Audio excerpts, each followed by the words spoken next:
Bonjour à tous et bienvenue pour ce grand débrief du match entre le Bayern Munich et le Real Madrid dans un format que vous connaissez désormais bien. Nous allons analyser un petit peu les statistiques de la rencontre en direct. Je vais vous montrer un petit peu tout ce que j'ai à dire là-dessus. Il y aura beaucoup de points à décortiquer et puis aussi on ira voir le petit tableau récap des notes avec en sélection l'équipe et foot mercato pour la presse française. Et puis on aura Goal, mais la version allemande. Et si vous ziotez les notes, vous comprenez pourquoi j'ai fait ce choix. C'est parce qu'on a des notes très très différentes pour le Bayern. Et du côté du Real Madrid, nous aurons l'équipe, nous aurons foot mercato. J'ai ajouté 90 minutes et Real France qui est une source que j'aime bien sur le Real Madrid et qui généralement est plutôt en accord avec ce que je pense niveau notes. Donc je m'étais dit que ça pourrait être intéressant. J'ai fait également une petite liste de sujets. Et là, attention mesdames et messieurs, on va avoir du varié. On va parler de Kylian Mbappé et de sa prestation. J'ai mis héros individuel d'un sport collectif, enfin d'un collectif qui perd. Qu'en retenir? Parce qu'évidemment, il y a eu énormément de vannes sur Kylian Mbappé, sur le fait qu'il aura toujours pas de Ligue des Champions, et à défaut de pouvoir le vanner sur un match qui aurait été mauvais, vu que ça n'a pas été le cas et que son match a été bon, ça l'a vanné sur d'autres domaines. On parlera de Vinicius Junior, où c'est également un sujet pour moi, mais cette fois d'un point de vue finition. On parlera de Manuel Neuer, qui a été aussi décevant qu'il a été enthousiasmant à l'aller. On se posera la question de sa prolongation, en fait, de ce pour un gardien de son âge, ça pose question. On ira également sur les failles du Bayern Munich, parce que finalement, 4-3 quoi. Le Bayern était annoncé comme une machine à broyer absolument toutes les équipes. Le Real Madrid comme une team finito coachée par un prof d'EPS dont je suis incapable de prononcer le nom, je suis désolé, Arbeloa, voilà, je me planterai à chaque fois, je préfère vous prévenir, mais peut-être des failles, je vous donnerai mon avis. Kamavinga, est-ce la fin? Parce que si vous avez vu la vidéo que j'avais fait en avant-match, j'ai parlé du fait qu'il pouvait y avoir des potentiels gagnants et perdants. Qui dit à Mbappé, si le Real est éliminé, quoi qu'il arrive, qu'il fasse un bon ou un mauvais match, je trouve que ça s'est plutôt confirmé. Et je vous parlais de pas mal de noms selon les scénarios du match. Et dans les noms, il y avait notamment Eduardo Camavinga. Et en fait, il faisait partie des mecs qui, pour moi, s'ils donnaient une raison de le critiquer, allaient se faire détruire. C'est ce qui est en train de se passer, à tel point que je me demande si c'est la fin. Trent, le passager clandestin, vous comprendrez pourquoi je dis ça. Je trouve qu'il passe entre les balles, en fait, bien souvent. La sévérité des notes sur Harry Kane est globalement grand match, mais est-ce qu'il y a eu un grand niveau ou pas au cours de cette rencontre? C'est un truc que je trouve assez intéressant à analyser, parce que finalement, je sais pas ce que vous en avez pensé. Moi, j'ai regardé ce match en direct, c'est Arsenal Sporting que j'ai regardé en replay, mais j'ai été transporté évidemment par l'émotion de la rencontre. Vous le voyez, Arda Güler, première minute, 29e minute, un scénario de match absolument fabuleux, et tu te disais, oh mon dieu, it's happening, pour reprendre le tweet du community manager du Barça, mais ça a donné la même chose que le community manager du Barça du côté du Real Madrid. Alors leur CM a pas fait la même, mais c'est que finalement c'est pas arrivé. Et je me suis vraiment dit ça, je me suis vraiment laissé transporter par la rencontre, mais est-ce que c'était un match qui techniquement était si haut niveau que ça? J'ai quand même pas mal de petits points à corriger, même si ça a été une soirée football exceptionnelle. Bon, on va commencer avec le Kicks, héros individuel d'un sport collectif qui perd, que retenir? On va commencer par l'éternelle mise au point sur Kylian Mbappé. J'ai l'impression de tourner en boucle là-dessus, donc je vais faire rapide, mais en gros, Kylian Mbappé a été le prisme des tweets d'après-match pour pas mal de personnes, et c'est toujours comme ça.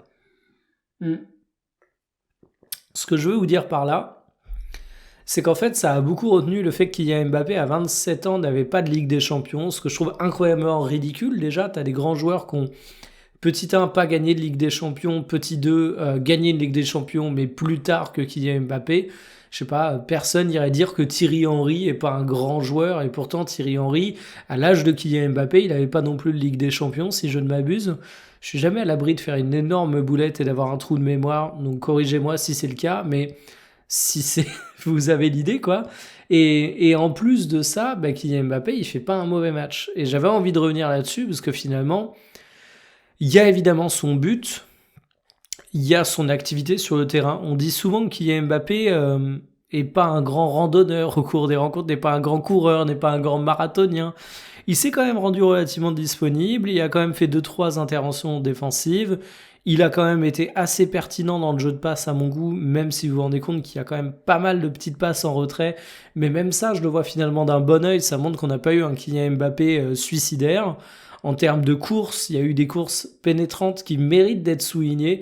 Et je trouve que c'est vraiment le genre de match où on attend Kylian Mbappé, parce que finalement, Kylian Mbappé, tu l'as pas recruté pour la Liga, tu t'en bats les steaks quand Liga il soit exceptionnel. Alors dans les faits, il l'est. Hein. Si on regarde sa saison, Kylian Mbappé en Liga, tu vas avoir 26 matchs, 23 buts, 4 passes décisives, merci monsieur. Mais vous regardez la note moyenne SofaScore, qui est une sombre connerie. Je la critiquerai dans bien des cas, mais ici, elle est encore meilleure en Champions League, et pour cause, 11 matchs, 15 buts, Kylian Mbappé, homme des grands rendez-vous durant ça, quoi. On peut dire ce qu'on veut, mais pour moi, Kylian Mbappé, il a pas cassé le contrat au cours de cette double confrontation. Il a été là au match aller, il a été là au match retour. Alors, ça ne casse absolument pas les débats qu'on peut avoir sur sa place dans une équipe, sur la capacité qu'on a à équilibrer une formation quand il faut intégrer Kylian Mbappé. Il y aura toujours ces débats. Mais en tout cas, tu pourrais avoir ces débats avec des matchs nuls de Kylian Mbappé. Je trouve que ça n'a pas été le cas et qu'il a bien incarné le danger. Et ça, c'est assez important à dire. Et d'ailleurs, quand on regarde les petites notes que notre cher Kix a eues dans les médias, nous avons un 6 dans le journal de l'équipe, un 7 chez Real France, un 5,5 chez Foot Mercato, un 6 chez 90 minutes. Ça reste un match qui est quand même relativement salué et il fait partie des éléments qui ressortent bien dans ce Real Madrid. C'est pas Arda Güler qui a été le héros de la rencontre. Hein. Les notes sont assez explicites là-dessus. Mais franchement, Mbappé, le contrat de confiance, comme chez Darty, je signe. Vinicius Junior, un cas un peu plus particulier, quitte à faire, je reste sur les notes. Un petit panneau attention là, parce que finalement, ça ressort automatiquement vu le décalage des notes. Entre Foot Mercato et Real France, tu divises quasiment la note par 2, hein, 3,5 et 6. Et en fait, ça a été un match de paradoxe, comme on a assez souvent avec Vinicius Junior. Vinicius Junior, voilà, ça me fait rire. C'est des trucs qui ressortent automatiquement chez SofaScore en fonction des stats des joueurs. Et il brille dans les passes, dans les dribbles. On va commencer par ça, la partie la plus agréable. Au niveau des courses progressives, vous vous rendez compte que ça a été quand même présent. Il a du dribble raté, mais ça fait partie du jeu d'un Vinicius Junior, il faut l'accepter. Des passes pénétrantes, y compris qui vont dans le dernier carré. Hein, donc vraiment des choses qui méritent d'être soulignées. De la passe clé, pas trop de déchets en termes de passes dans son jeu, alors qu'il a quand même tenté des choses. Mais ce qui plombe un petit peu ses notes, c'est quand on va voir du côté des tirs, 3 tirs et finalement aucun but. Et au-delà des tirs, il y a une certaine frustration dans, on va dire, la gestion globale de la finition de Vinicius Junior. Et ça, en fait, c'est un truc qui revient assez souvent. C'est le Vinicius alors je vais pas dire des mauvais jours, ce serait un peu trop réducteur, mais Vinicius Junior, je trouve que c'est un joueur qui a une capacité à sortir des très gros matchs, mais à être parfois décevant sur la finition. Et ce qui est assez compliqué, et là où j'ai du mal avec ma manière d'appréhender ce Vinicius, je vais dire des mauvais jours par facilité, c'est que c'est un joueur qui est tellement bon que c'est dur de placer le curseur d'attente. Je m'explique.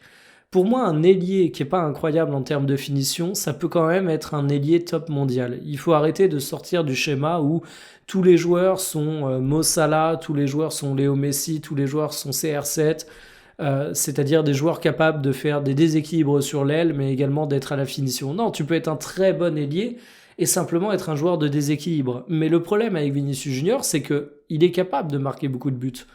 Je vais pas épiloguer pendant 1 heure là-dessus. Je pense que remontrer ses statistiques de carrière est plus parlant. Vinicius Junior, il te sort quand même une saison en 2021-2022 à 22 buts, puis 23 buts, puis 24 buts, puis 21 buts, et même cette saison, il en est à 17 buts. Donc évidemment, Vinicius Junior est un joueur qui peut marquer beaucoup de buts, on le sait. Mais du coup, au cours de ces rencontres, au cours de ces matchs, qu'est-ce que tu fais quand Vinicius Junior a pas un grand sens de la finition ? T'es quand même obligé de le responsabiliser parce que tu sais qu'il peut quand même t'apporter du danger. Donc en fait, t'as quand même cette frustration qui intervient. Et c'est un peu le paradoxe d'un joueur qui a trop de talent pour se permettre de se rater dans ses matchs parce qu'il n'y aura jamais d'indulgence. étant donné qu'on sait qu'il est capable de tout, on met la barre des exigences très très haute et ça amène finalement un peu de frustration. Mais c'est pas qu'une question d'exigence relative, hein. C'est également un coach qui va se dire Vinicius Junior, il peut être responsabilisé dans la finition, donc je vais lui donner l'occasion de tirer, je vais lui donner l'occasion de marquer, et il va pouvoir faire des matchs gâchés par ces occasions qu'on lui donne parce qu'il a le talent. Donc c'est assez particulier à évaluer. Je considère que s'il faut taper sur un des leaders offensifs au cours de cette rencontre, bah c'est plus Vinicius Junior que Kylian Mbappé. Ensuite, Neuer. Bah ouais, Neuer, sac neuf en note SofaScore. Bon, je le redis, note SofaScore, ça veut pas dire grand-chose parce que Mendy, il se prend 5-8 alors que je considère qu'il a fait un match défensif qui mérite d'être souligné. Mais il se prend 4, 2 et 5. Et en fait, sa bourde du début de match est terrible. Au-delà de sa bourde, ben voilà, c'est un match où tu t'en prends 3. Au cumulé sur les deux matchs, tu t'en prends 4. Il a fait une première rencontre qui a été héroïque. Mais Manuel Neuer, en fait, c'est un gardien qui a 40 ans. Et je trouve que c'est assez intéressant d'analyser son cas parce que il était impérial à une époque.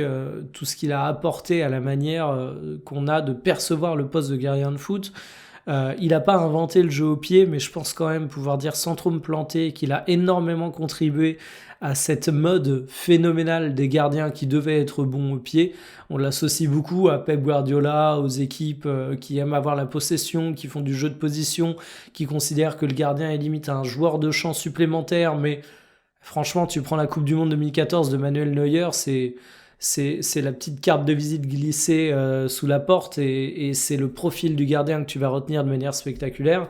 Mais en fait, en vieillissant, Manuel Neuer, il y a une période où tout le monde pensait qu'il était finito, il y a une période où il est revenu, il a été prolongé jusqu'à l'été 2026. C'est compliqué de gérer sa succession et en fait, j'ai pas d'avis clair sur ce que le Bayern doit faire de Manuel Neuer. Mais je suis vraiment curieux de voir ce qui va être choisi en fait. Parfois dans le football c'est bien de dire quand on n'a pas un avis tranché, c'est bien de pas avoir un avis sur tout. Moi je vous le dis clairement, j'ai pas de conviction ferme sur ce qu'il faut faire avec Manuel Neuer, un homme du Bayern quand même quand tu regardes la série de saison. Mais c'est une de mes grandes interrogations et c'est marrant comme ça montre aussi que tout va hyper vite dans le football. Parce que Manuel Neuer, tu le voyais vraiment comme le mec absolument éternel lors du match aller. Et pour cause, il te sort un match du haut de ses 40 ans qui est invraisemblable. Et là, t'as le retour de la réalité qui fait mal, quoi. Hum, hum, hum. Passons à la suite, je vous prie. Manuel Neuer, c'est fait. Bayern, finalement, des failles. Ça, je vais peut-être le traiter à la fin, finalement.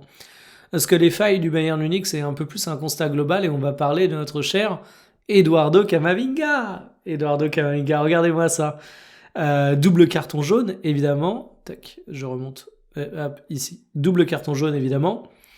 Double carton jaune en seulement 24 minutes de jeu. J'ai envie de dire félicitations. Alors pour ceux qui vivent sur Mars et qui n'ont pas fait le rattrapage du match, en fait la grande polémique c'est qu'Eduardo Camavinga il se prend le deuxième carton jaune synonyme de rouge et d'expulsion à cause d'un geste où il prend le ballon, petite remarque, etc. Enfin bref, qui a rien de scandaleux, qui pourrait être assez anecdotique. Et il y a beaucoup de commentaires qui ont été même en mode l'arbitre avait oublié qu'il y avait déjà un carton jaune. Sous-entendu, il aurait peut-être pas donné ce deuxième carton jaune s'il savait que ce serait synonyme d'expulsion pour le joueur, parce que ça apparaît comme étant une expulsion incroyablement sévère. Et là, je vais pas parler d'arbitrage. Je vais juste balancer un pavé dans la mare, vous en faites ce que vous voulez, mais je considère qu'analyser les matchs par le débrief de l'arbitrage, c'est complètement inintéressant, parce que finalement, les gens ne changent jamais d'avis, on peut pas revenir sur ce qui s'est passé, et on tire aucun enseignement. En fait, quand on a un débrief de match où on a des débats sur le niveau d'un joueur, c'est intéressant parce que ça nous permet de nous projeter, de nous dire est-ce que ce joueur demain va pouvoir apporter à l'équipe, est-ce que c'est une limite, comment tu peux l'utiliser. Quand tu débats sur l'arbitrage, finalement, tu ressors rien de tout ça. Tu te dis juste ah, il y a potentiellement eu une erreur, ah, il y a potentiellement pas eu d'erreur, mais de toute façon, tu dois dealer avec. Mais en fait, là où je me permets juste de lancer le sujet, c'est sur le deuxième carton jaune qui aurait peut-être pas été sorti si l'arbitre se serait apparemment souvenu, enfin si se serait hypothétiquement pas souvenu du deuxième jaune, vous avez compris ce que je veux dire. Est-ce qu'il faut donner ou pas un jaune selon le contexte? Sous-entendu, est-ce qu'un jaune, bah, c'est pas une situation qui mérite un jaune, que tu sois avec un premier carton jaune ou pas? Et en fait, tu as ce débat qui revient dans plein de situations de jeu. Je vous donne l'exemple d'un carton rouge. Si on a un joueur qui fait un tacle bien vénère, genre jaune-orangé, bah t'es sûr et certain qu'il n'aura pas la même conséquence pour l'arbitre si t'es à la 2e minute du match ou à la 85e. Le jaune-orangé, il peut vite tourner au rouge à la 85e. Le jaune-orangé, il restera très probablement jaune si c'est à la 2e minute du match. Parce que t'as pas envie de complètement annihiler la rencontre. Et ça, c'est dur parce que c'est des choses qui dépendent de chaque arbitre. Où évidemment, t'as les règlements de l'UEFA, de la FIFA. Tu sais ce qu'il faut faire, ce qu'il faut pas faire. Et on aime se protéger des débats de l'arbitrage, et même moi j'aime pas débattre de l'arbitrage, donc je peux parfois avoir cet argument en disant il y a des règles, il faut les appliquer, il faut créer une jurisprudence, et limite les polémiques c'est quand tu as du mal à établir une jurisprudence, mais il y a des trucs sur lesquels c'est très compliqué quand même, et typiquement sur cette question de est-ce que la faute est jugée pareil suivant les conséquences que ça a sur le match, selon les arbitres, t'as jamais les mêmes décisions. Selon l'importance des matchs également.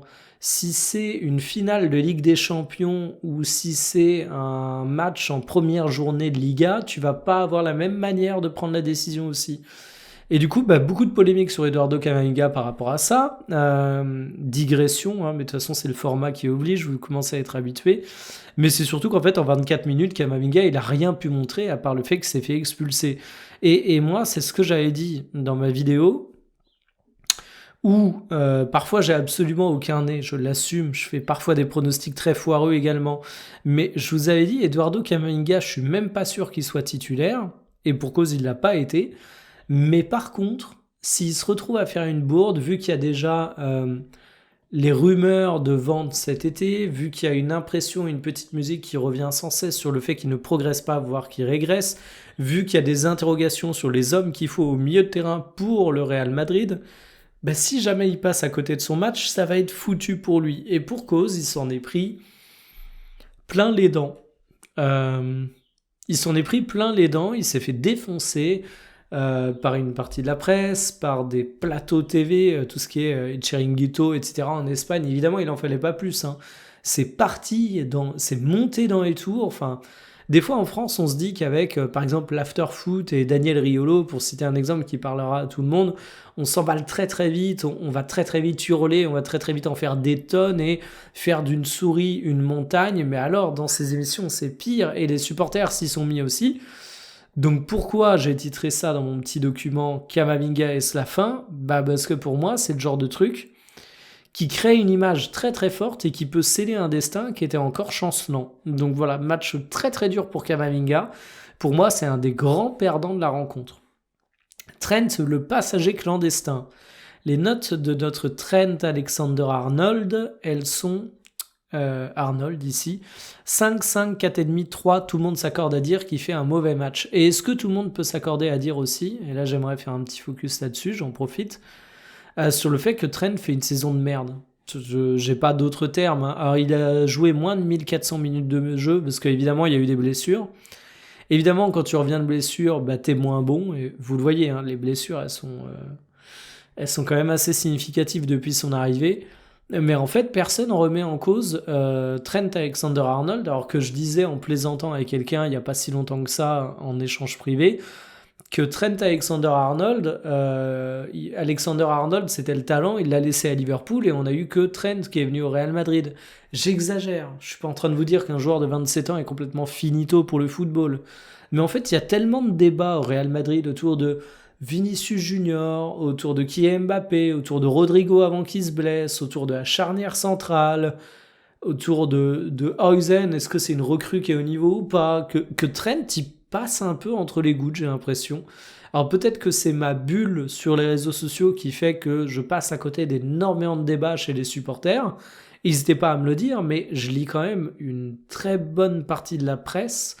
Je me tape y compris la presse étrangère et j'ai quand même pas l'impression que ce soit un sujet qui polémique plus que ça, alors que bah encore un match où je me dis tu vas chercher Trent, 27 ans, c'est un mec qui a porté le brassard de Liverpool, qui a des centaines de matchs en Première Ligue, qui a une expérience faramineuse en Ligue des Champions, qui est vu comme un des meilleurs du monde à son poste. Enfin, c'est pas un rookie.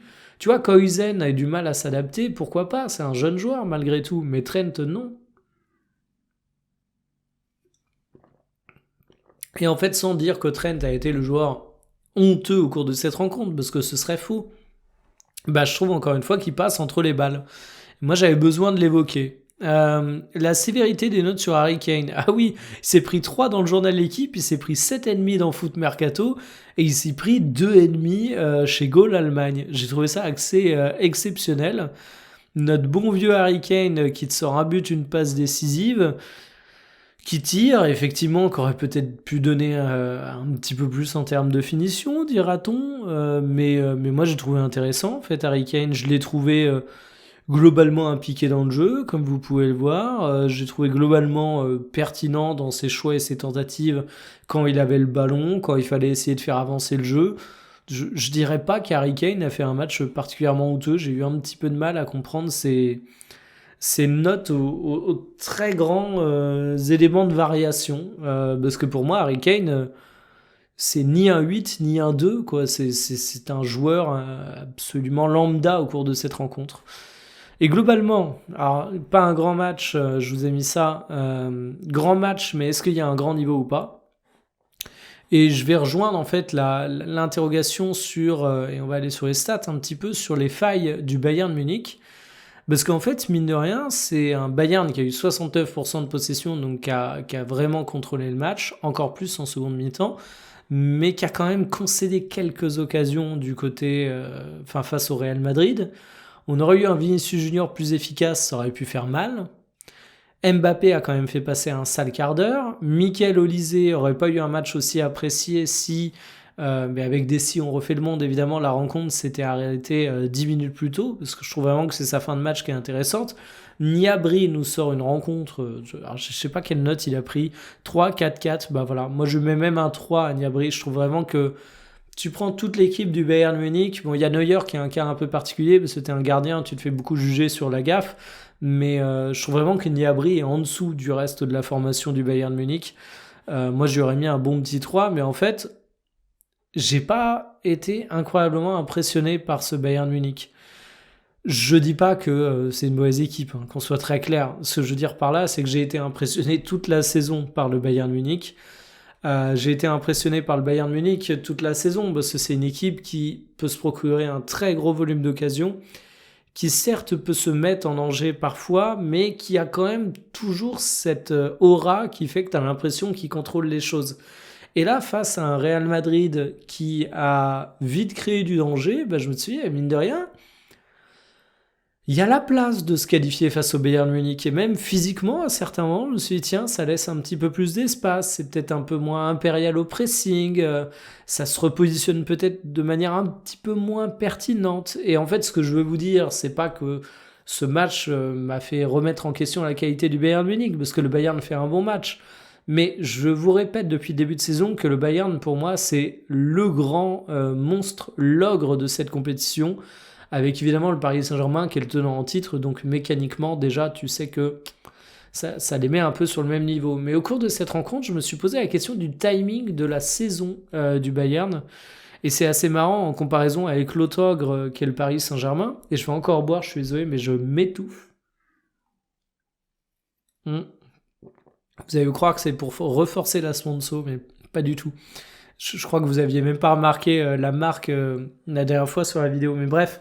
Euh, ce que je veux dire par là, c'est que l'autre ogre, c'est le Paris Saint-Germain, et le Paris Saint-Germain, finalement, ils n'ont pas été en forme toute la saison, mais là, tu as vraiment l'impression qu'ils sont en train de monter en puissance, et au bon moment. Parce que tu as les grandes échéances européennes, et le Bayern Munich, j'ai l'impression que c'est un peu l'inverse. Et en fait, le Bayern, c'est bizarre parce que la caméra est inversée chez moi, mais là, c'est le Bayern, ils sont au-dessus. Là, c'est le PSG, ils sont en dessous. Moi, j'ai vraiment cette vision au début. Enfin, il y a quelques mois, on va dire. Sauf que j'ai l'impression que ça commence à prendre cette trajectoire et que ça se rapproche énormément. Et je me disais, il y a quelques temps, putain, si le PSG tire le Bayern, ça va être un match d'anthologie, mais ça va pas être simple. Je me dis toujours que ça va être un match d'anthologie, mais que ça va pas être simple. Mais j'ai moins de pessimisme pour Paris, on va dire ça comme ça, parce que le Real Madrid a vraiment réussi à montrer des failles de cette équipe. Et justement, sur le côté, est-ce que ça a été un grand match ou pas? Bah, je trouve qu'à certains moments, ça a manqué un peu de qualité technique. Je trouve qu'à certains moments, ça jouait limite un peu plus sur les erreurs que sur les réussites. Alors, il y a eu des moments, absolument glorieux dans ce match, hein. Arda Güler, il signe quand même quelques gestes de grande classe et quand je vous disais que j'étais plutôt raccord généralement avec les notes, de Real France, quand il lui colle un 9, moi je trouve que c'est une note qui est méritée parce que, enfin, on le rappelle jamais assez, hein, mais Arda Güler, 21 ans. C'est un jeune joueur, Arda Güler. Alors évidemment, si tu le compares à Yamal, il est en train de biaiser tous les standards, notre cher Lamine Yamal, mais 21 ans, c'est un très très jeune joueur. En termes de carrière, Arda Güler, il a commencé à jouer la saison passée sous Carlo Ancelotti, mais sinon, c'est pas beaucoup de minutes de jeu. Il a été acheté relativement tôt, même quand il évoluait en Turquie. La première saison au Real Madrid elle est compliquée. Et là, tu te retrouves seulement 2 ans après une période où il était un peu dans le désert au Real Madrid, à avoir Arda Güler en quart de finale de Ligue des Champions à l'Allianz Arena face au Bayern Munich, à coller 2 buts en tout début de rencontre et à donner l'espoir au peuple madrilène. Mais la dinguerie! Et en plus, faut regarder son match, hein, je me suis pas attardé dessus, mais il y a les 2 buts évidemment, et on pourra en dire beaucoup. Mais c'est un match que j'ai trouvé exceptionnel, parce que ouais, il y a un peu de passes ratées, mais il y en a des très intéressantes. Il y a des dribbles qui sont pas spectaculaires sur j'allais dire la hitmap, mais la carte de dribble, je vous le concède, mais que j'ai trouvé vraiment bien senti en termes de jeu, et c'est pas un mec qui s'est planqué. Donc pour moi, 9, ça mérite largement. Donc ce match, il y a eu des actions de grande classe, il y a eu des joueurs de grande qualité, mais vous voyez, Upamecano, 2 chez Goal Allemagne, 7 chez Foot Mercato. C'est marrant, hein, parce que des fois on débat de foot et on se dit, ah non, mais on n'a pas vu le même match. Souvent, c'est le truc qui sort sur Twitter. Quand un mec te dit ça, c'est qu'il te méprise ouvertement. Enfin, t'as 2 configurations. T'as le mec qui te dit ça en mode non, mais ça sert à rien, on peut pas échanger, quoi, on se mettra pas d'accord, sans animosité. Mais vous connaissez Twitter, enfin X. Souvent, quand on vous sort ça, c'est t'es un dégénéré, je vais même pas t'écouter. Mais même dans les médias, il y a des écarts comme ça. Et Upamecano, bah, c'est pareil, je suis désolé, je vais faire mon normand, hein, je considère pas que son match vaut 2. Je suis désolé, je considère pas que son match vaut 7. C'est un défenseur que j'aime énormément. Pour moi, Upamecano, je mets titulaire en équipe de France matin, midi et soir, mais est-ce qu'il vous a pleinement rassuré à tout moment au cours de cette double confrontation? Non, Upamecano, encore une fois, je me revois dire à quelqu'un récemment ah, il me rassure plus qu'auparavant, je le trouve moins gaffeur. Bon, bah, cette rencontre, enfin, cette double confrontation, elle va pas forcément dans le sens de ma réassurance qui dit qu'il est un petit peu moins gaffeur. Donc, en fait, très gros match du Bayern Munich, match intéressant, toujours une machine incroyable. Tu te prends Luis Diaz, tu te prends Olysée, tu te prends Harry Kane, faut te lever tôt, et j'ai pas parlé, et pourtant je vous l'ai mis ici.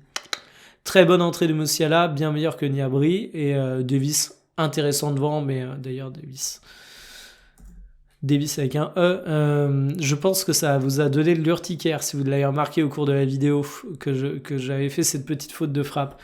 Musiala, voilà. Musiala, c'est un joueur qui est blessé depuis le début de saison, qui fait son retour, qui a une petite rechute. Là, il fait une entrée où il joue une demi-heure, grosso modo. Bah, au cours de cette demi-heure, je l'ai trouvé vraiment intéressant.